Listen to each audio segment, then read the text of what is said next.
Assalamualaikum warahmatullahi wabarakatuh. Alhamdulillahi rabbil alamin.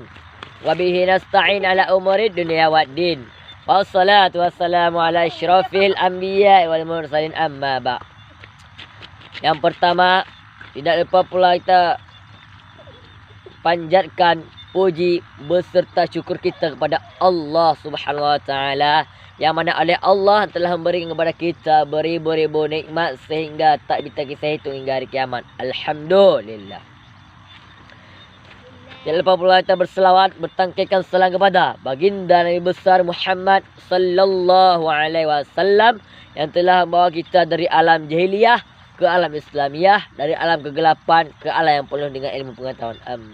Alhamdulillah. Ya, pada kesempatan kali ini saya akan bercerita sedikit tentang sahabat yang sering pergi ke masjid. Sahabat ini adalah seorang buta. Pada suatu hari, pergilah sahabat ini ke masjid. Ketika dalam perjalanan, maka jatuhlah sahabat ini. Dan bangun dari jatuhnya, maka pulang kembali ke rumah ganti baju. Setelah itu pergi ke masjid. Ketika dalam perjalanan, maka sahabat ini jatuh lagi. Kedua kalinya di tempat yang sama. Dan bangun dari jatuhnya, kembali lagi ke rumahnya, ganti pakaiannya untuk pergi ke masjid. Dan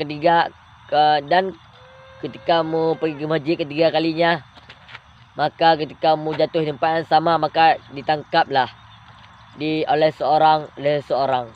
Maka dibawalah sahabat yang buta ini ke masjid. Ketika sampai masjid, maka sahabat ini berkata, "Siapa engkau?"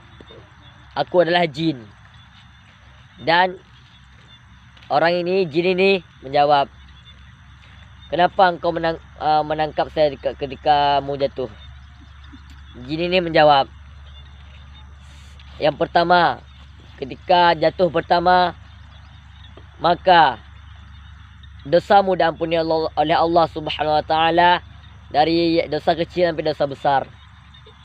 Yang ketika jatuh yang kedua, diampuni dosa keluargamu. Apabila yang ketiganya jatuh sekali lagi, apabila ketiganya jatuh, tiga kalinya jatuh, maka seluruh yang ada di kampungmu, penduduk kampungmu diampuni dosa oleh Allah Subhanahu wa taala. Maka saya tidak mau penduduk kampungmu diampuni oleh Allah Subhanahu wa taala, karena tidak ada yang bisa saya goda lagi." Begitu kata jin. Dan ketika itu sampai situ dan pergilah jin ini.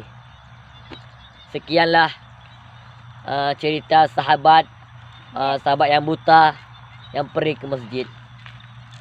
Dan saudara-saudaraku sekalian, makanya ketika azan berkumandang, maka pergilah ke masjid. Karena kita tidak tahu amalan apa yang membuat kita masuk surga. Mungkin kita sering pergi ke masjid, maka dengan itulah mungkin kita bisa masuk surga. Sekian, terima kasih. Wabillahi taufiq wal hidayah.